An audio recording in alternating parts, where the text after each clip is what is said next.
My father was a painter and he was shooting in with 8mm cameras, and he loved to make so animation films with stone, and I did always click, click, click.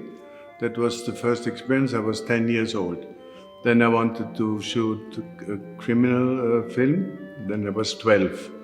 And then I don't remember anymore.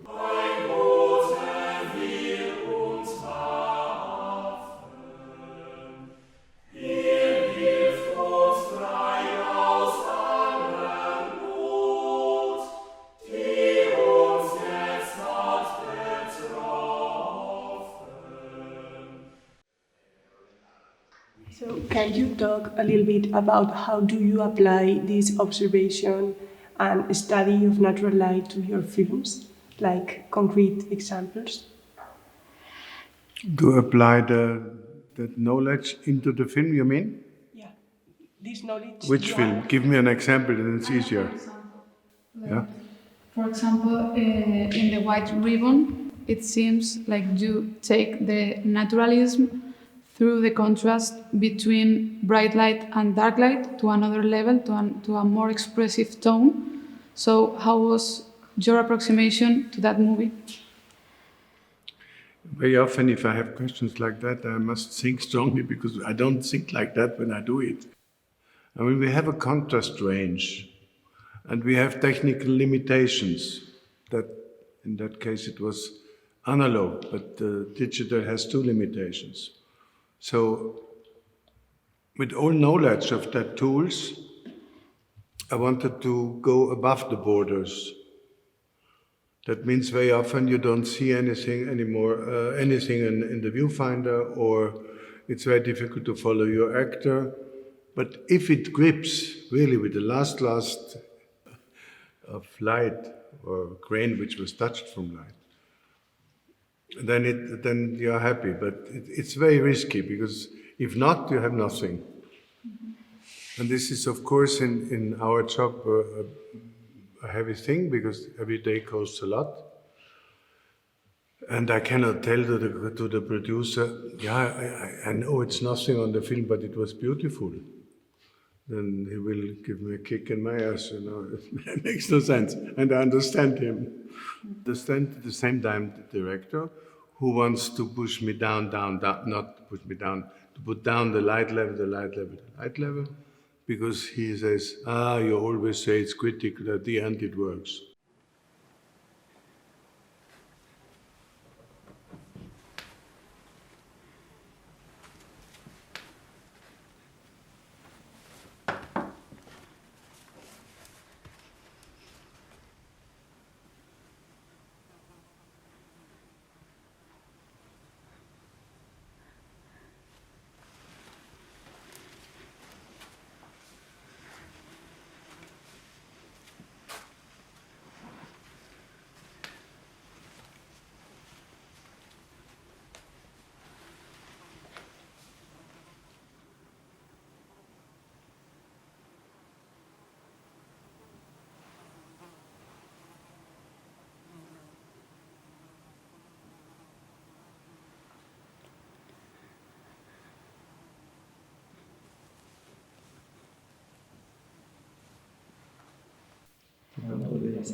How did your documentary and your still photography works influence in your cinematography, your decisions about the light and that stuff?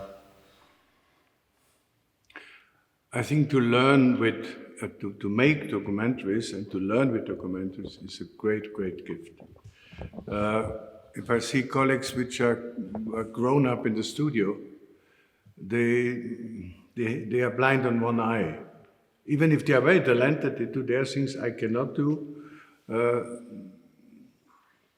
But the intensity, for example, to follow an actor, to develop an instinct, what he will do the next moment, or not moment, it's very short reaction time sometimes.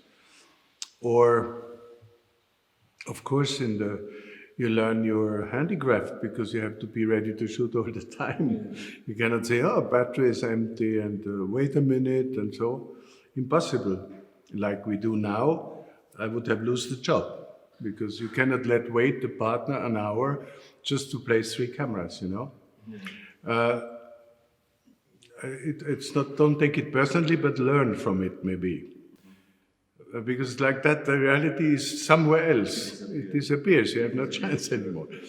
So to be ready for that is important. And for me, it was the biggest thing to observe light. And of course, I was always close with paintings and so, but unconsciously, because my father was a painter, and it was always close to that kind of things. And I understood only very late that light is everything and all and everything for our job. And I experienced a lot of beautiful moments in documentaries. And I had no lamp, no electricity, nothing. And I was not able to reach that quality for feature film. That was frustrating. And then, end of 90s, but I wanted to drop the job because it was not possible to achieve that freshness from visual impressions, like I find in documentaries or in paintings and so, but not on TV and not on feature films, or with an enormous energy. And then it was, you feel each tool and each energy you need to realize something has an impact in the form. You see it somehow. On nous envoie des vues de la maison. Il a dû rester là un bon moment. La cassette fait plus de 2 heures. It was the time, and I was really very sour. I still hate Sony for that. They were treating us like the last assholes. They were absolutely unprofessional. We needed 6 cameras, 0 support, nothing. The rental houses were desperate because they had no support by Sony. And Sony just had a big mouse that the future is now, and there's the camera. They only saw us like a Formula One driver to make advertising, because they were only, that's I say, completely consequence. They were only interested to sell handycams. And this so-called digital cameras, it was still on tape, had so many faults and breakdowns. And that and they treated you like you would be old chap, not able to handle the modern times, you know, that kind of things. And after we had, for example, a problem with the blue channel. So you had sometimes under certain light conditions, double contour, like a bad reception from an antenna. Not always. And after 2 weeks, the lab it was Éclair in Paris, they said, sorry, but we don't know what to do. There's a fault. And after 2 weeks, that means, is it now a fault? Is it an insurance thing? You have to repeat. Could you repair something? Not one word from the support. Only you are the old chap not able to handle digital tools. And then I met, I don't know, a few months after we finished that film, and it was a kind of success in festivals, and I met a Sony engineer, ex-Sony engineer from London, and I told him just the first line, double contour. I said, yeah, that was the European chip. It's impossible. A company who has that kind of politic, it's zero trust. You cannot trust anymore. And we are used in our branch. We need, like the traditional companies like Ariflex and so, but they could bring that trust now even in the digital world. And Sony might be better today, but for me it's dead. And that was you see, I'm still furious because it's really no treatment acceptable like that. Otherwise, with the result, we were at the end content, because the script says that the tapes in the story, the tapes which are anonym sent to the couple, they have the same reality, the same structure than the real camera. And that came out.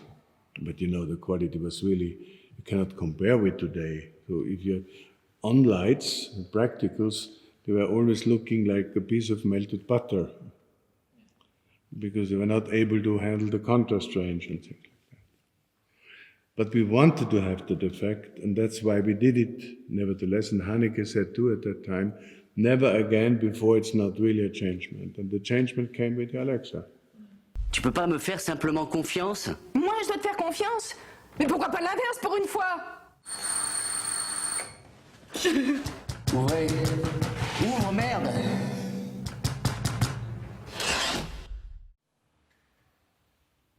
I know I receive often that kind of questions. They are quite theoretic because I think it doesn't run like that in life, you know.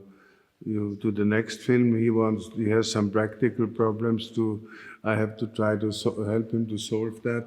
We speak about style, which developed the most, I think and what I like, it's his precision. Even if it's sometimes really hard to work with that over-precision, if I can say so. But I prefer that than to have a director with vague something. Let's do it, we will see, tomorrow we start at 9. This is not the answer.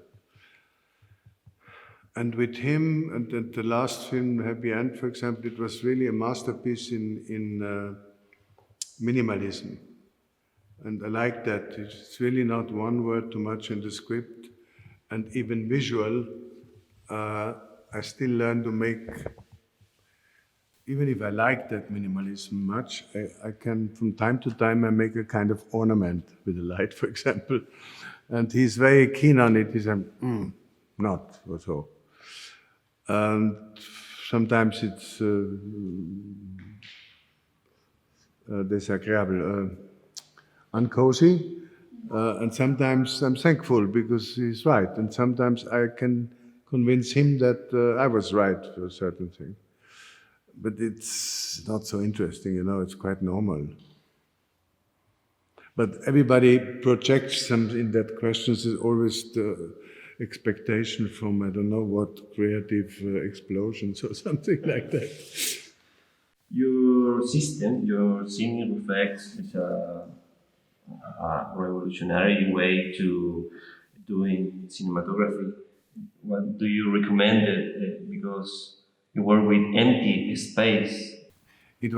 But you're right. It was in first line for me to protect the beauty from natural light. It's like a tender plant. You have to take care that it doesn't die. Also with the digital development, because a sensor reacts different than it was with a negative. The impact is stronger from light on a sensor.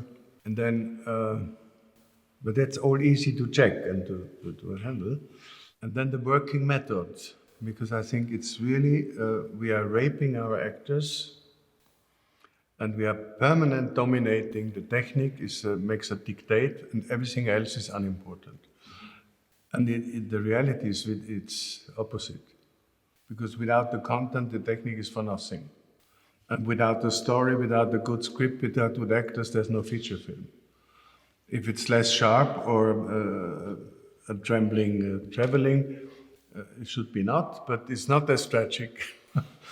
Then I have no script or a bad actor. So that's why I'm a little allergic there, and I lived it so many years that is always dominating. And for the actors, even for famous ones, for them it's like, that's film. It's like today rains and tomorrow shines the sun. And if you confront them with a free set, no cables, no tripod, no sandbag, suddenly their imaginative space is open. And this is 50% of acting.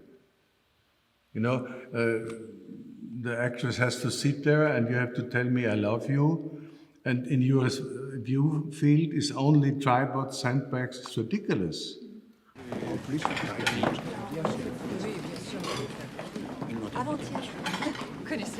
Il est très exigeant. Excuse-moi, ma chère tante. Je te coupe la parole, mais je n'en peux plus d'attendre.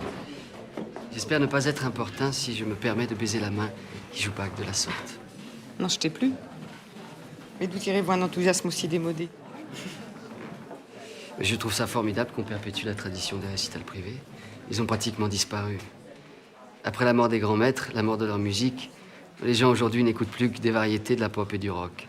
Oui, vous avez raison. Les familles comme celle-ci ont disparu. Autrefois, c'était des générations entières de laryngologues qui s'épuisaient sur les derniers quatuors de Beethoven. Oui, et aujourd'hui, dans le meilleur des cas, les universitaires tapent du pied en cadence sur les barrissements d'éléphants de Bruckner.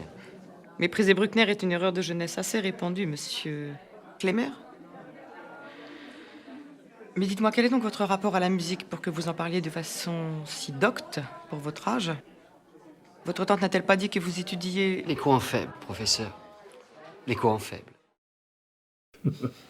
Do you want to achieve something with your system, not only as a tool, but do you want to take people close to the philosophical meaning of the light, maybe? I don't know. No, first is protect that beauty. Second is to change the working methods, to put back the importance from what is important. And then I'm not stubborn or fundamentalist. It can be some films you need enormous equipment because it's large studio, underwater, whatever. Or another movie where you need 3 lamps and it's really enough. Or even you can shoot films only with daylight, supported by the system. I mean, using the daylight. Or documentaries, you have no electricity or whatever. And it should stay open for all the possibilities.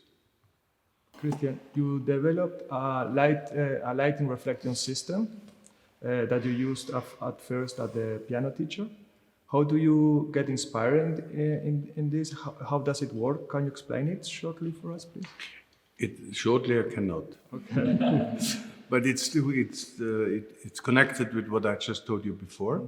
Because when I was not accepted in any film school because of not enough talent, or not enough money, or not the language, for example, Łódź at that time was a famous film school in Poland, but without Polish in writing and speaking, no chance.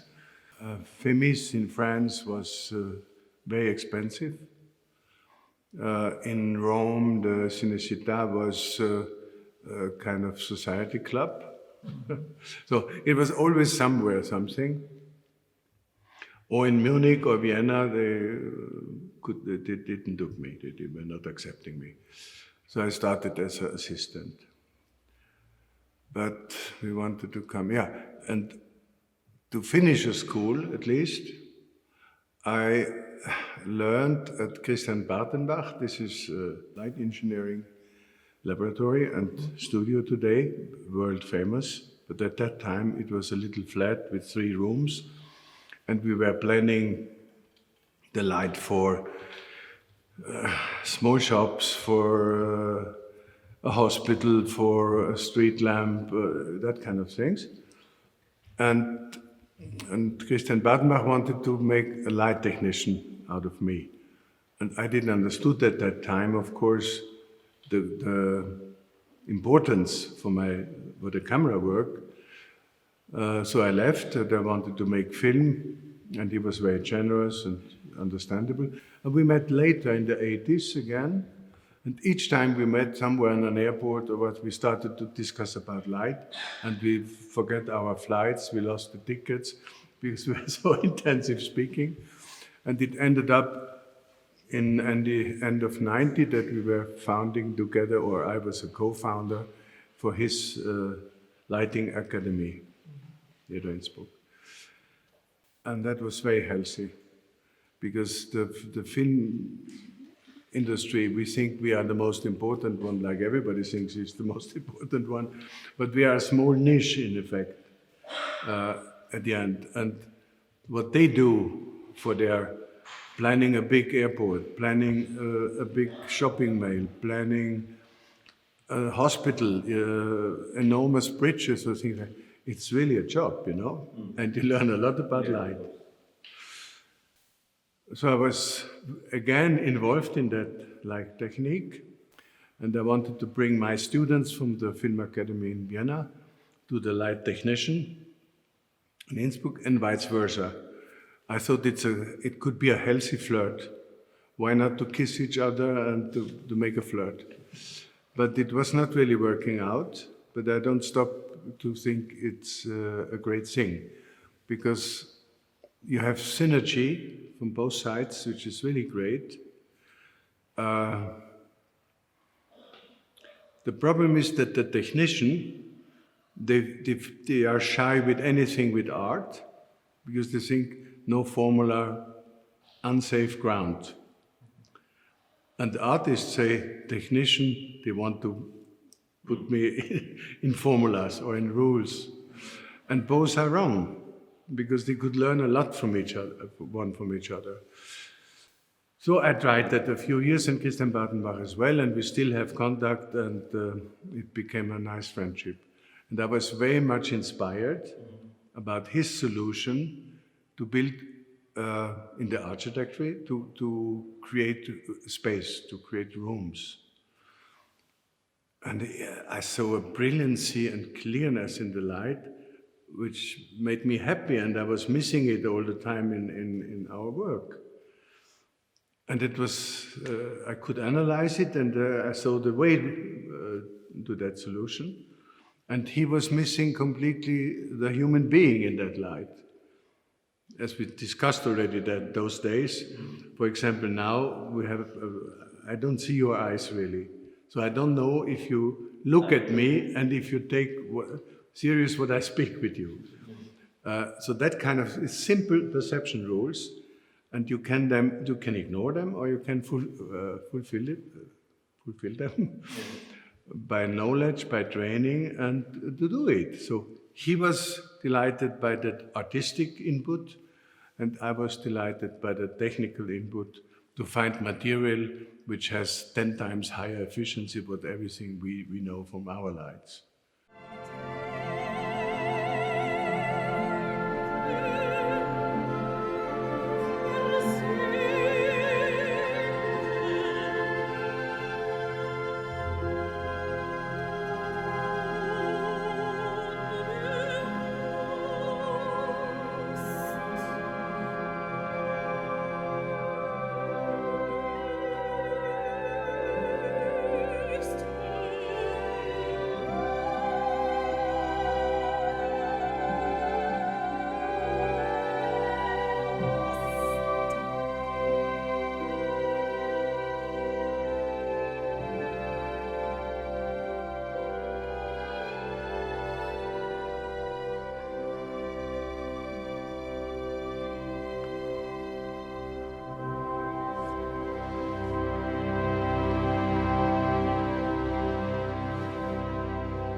And what difference do you see between working with American production and working with a European production? The influence of production is stronger in the States than in Europe. That means the independence of a director is smaller. Of course, I would have had the chance to go there, but I know a lot of negative examples, and I was never dreaming about Hollywood. And I still don't. It was a funny experience to be there, part of that celebration, of that Oscar celebration, but it was a bit Luna Park, mixture of Luna Park and advertising. And this is anyway not my world, so why I should dream of it? And then with my age, I'm happy to have something here, and then it's quiet. So I'm not ambitioned in that direction, let's say. And I'm not sure I would have been younger. It's easy to say now, I don't want to look arrogant, but I miss nothing.